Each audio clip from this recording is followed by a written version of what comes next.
സാമ്പത്തിക പ്രതിസന്ധിക്കിടയിലും സർക്കാർ ജീവനക്കാരെ ചേർത്ത് പിടിച്ച സംസ്ഥാന ബജറ്റ്. അതിനെക്കുറിച്ച് ജീവനക്കാർക്കും സ്വാഭാവികമായും പറയാനുണ്ടാകുമല്ലോ. നമുക്ക് ജീവനക്കാർക്ക് എന്താണ് പറയാനുള്ളത് ബജറ്റിനെ കുറിച്ച് എന്നുകൂടി ഒന്ന് പരിശോധിക്കാം. സർവതല ചർച്ചയായ ബജറ്റാണ് ധനമന്ത്രി KN ബാലഗോപാൽ അവതരിപ്പിച്ചതെന്നാണ് പൊതുവെയുള്ള അഭിപ്രായം. സർക്കാർ ജീവനക്കാർക്കും നിരവധി ആനുകൂല്യങ്ങളാണ് ബജറ്റിൽ പ്രഖ്യാപിക്കപ്പെട്ടിട്ടുള്ളത്.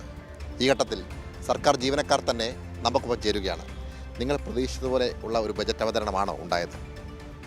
സത്യം പറഞ്ഞു കഴിഞ്ഞാൽ ഈ കടുത്ത ഒരു സാമ്പത്തിക പ്രതിസന്ധിയുടെ കാലഘട്ടത്തിൽ നമ്മൾ പ്രതീക്ഷിച്ചാലും അപ്പുറത്തായിട്ടുള്ള ഒരു ബഡ്ജറ്റ് പ്രഖ്യാപനമാണ് സർക്കാർ ജീവനക്കാരുടെ മേഖലയിൽ കേരളത്തിലെ ഇടതുപക്ഷ സർക്കാർ ഇന്ന് സംസ്ഥാന സർക്കാർ പ്രഖ്യാപിച്ചിട്ടുള്ളത്.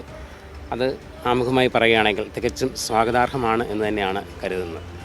കാരണം ഈ സാമ്പത്തിക പ്രതിസന്ധി ഒരു സർക്കാർ സർവീസിൽ സേവനമനുഷ്ഠിക്കുന്നു എന്നുള്ള രീതിയിൽ തന്നെ ഒരു തദ്ദേശ സ്വയംഭരണ വകുപ്പിൻ്റെ കീഴിലുള്ള ഒരു ഓഫീസിൽ ജോലി ചെയ്യുന്നു എന്നുള്ളത് തന്നെ സാമ്പത്തികമായി എങ്ങനെയാണ് നമ്മൾ പ്രതിരോധിക്കപ്പെടുന്നത് എന്നും ഇവിടുത്തെ വികസിത പ്രവർത്തനങ്ങൾക്കും സാധാരണ ജനങ്ങളുടെ പ്രവർത്തനങ്ങളും സിവിൽ സർവീസും അടക്കം ഉള്ള സംവിധാനങ്ങൾ മുന്നോട്ട് പോകുന്നതിനും ഈ സംസ്ഥാന സർക്കാർ എത്രമാത്രം ബുദ്ധിമുട്ടുന്നു എന്നുള്ള കാര്യം യാഥാർത്ഥ്യമായി മനസ്സിലാക്കാവുന്ന ഒരു ജീവനക്കാരൻ എന്ന നിലയിൽ ഇത്തരത്തിലുള്ള ഒരു ബഡ്ജറ്റ് പ്രഖ്യാപനത്തിലൂടെ സിവിൽ സർവീസിനെ എന്നും ശാക്തീകരിക്കുന്നതിനാണ് ഈ സംസ്ഥാന സർക്കാർ ശ്രമിച്ചിട്ടുള്ളത് എന്നാണ് എൻ്റെ അഭിപ്രായം. അപ്പോൾ ഈ ബഡ്ജറ്റ് ഇപ്പോൾ ശമ്പള പരിഷ്കരണം 12 വർഷങ്ങൾക്ക് ശേഷമാണ് നടപ്പാക്കുന്നത്. എങ്ങനെ നോക്കിക്കാണും?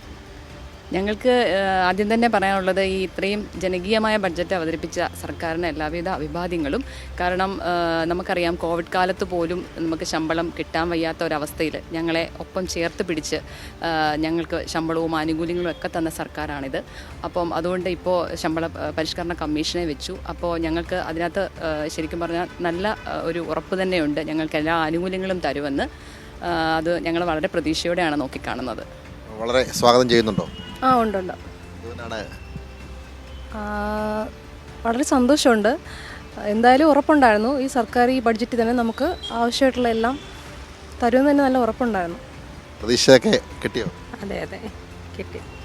എന്തായാലും ഈ സർക്കാർ ജീവനക്കാരെ സംബന്ധിച്ച് അവർ വളരെ സന്തോഷത്തിലാണ്. കാരണം അവരുടെ ശമ്പള പരിഷ്കരണം ഉൾപ്പെടെയുള്ള കാര്യങ്ങൾ സർക്കാർ പരിഗണിക്കാൻ തീരുമാനിച്ചിട്ടിരിക്കുന്നു എന്നതാണ് ഏറ്റവും പ്രധാനപ്പെട്ട കാര്യം. സാംജിത് ആർപ്പൂക്കരയ്ക്കൊപ്പം സനോജ് സുരേന്ദ്രൻ, കൈരളി ന്യൂസ്, കോട്ടയം.